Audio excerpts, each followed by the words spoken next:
stove. Always 60 seconds, but the perception is really different.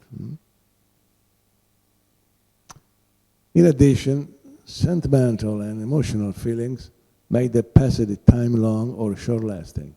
For instance, boredom makes it long, pleasure makes it short. Object perception. Let's say, okay. Object perception. Our daily experience teaches us that we don't perceive single stimulus whose sum bring us to recreate the object. But we see immediately the objects in their permanent unity. For instance, we perceive immediately that a book is a book without open or leaf through it.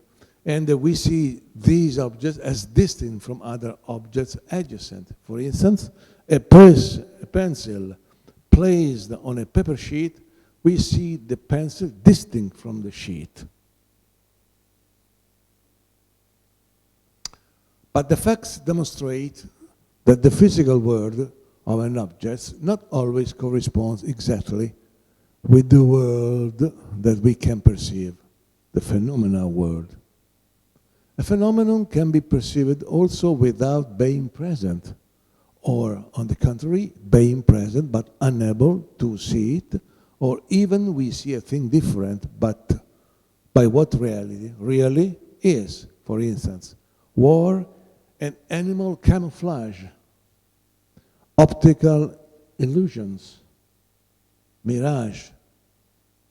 Often senses mislead us, and only experience helps us to catch the truth. It's always a question of our personal experience. Illusions have internal, psychic, subjective origin. Sometimes an illusion is due to an emotional state. For instance, if at home we are alone and have fear, any little noise will make us suspicious.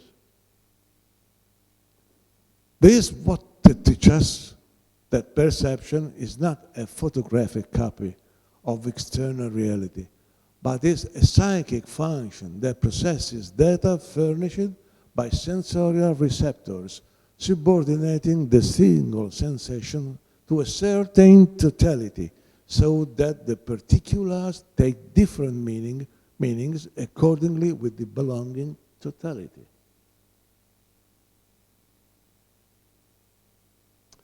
Perception of totality always discloses that of single parts. In other words, the more common way to perceive an object is that of global perception. The analysis of logic connection comes later, and this allows to really possess an object.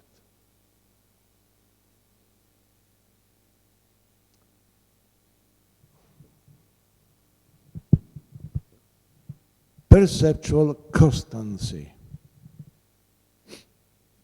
It's the tendency of perception to maintain constant characteristics along time and space.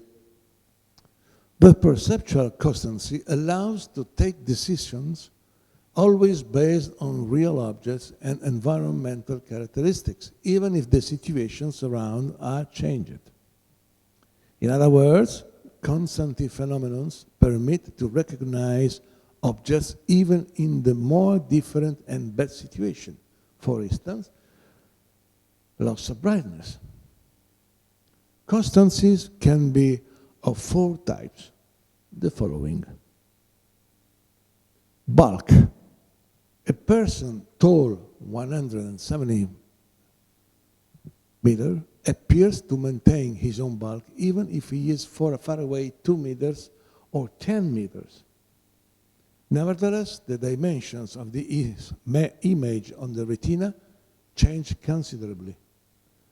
You mean retina? It's part of the part of the eye? No, it's part of the brain. Retina is made by nervous cells, by neurons. It's not the eye that sees, it's the brain. It's the brain that gives significance to the information. Shape. A disk put inclined appear as a circle, although the image projected on the retina is an ellipse. The image is an ellipse, but the interpretation of the brain is a disk. Color. If we observe a white object lighted by a red light, it will always be perceived as white. We see it's red, but we perceive that it's white. The clarity, observing a black paper, observing a black paper at a window light, it will continue to appear black even its reflected light is very considerable. Okay? Well, now we make a stop. We make a break, coffee break. Huh? Yes, 20 minutes just to refresh, okay? Thank you for the attention.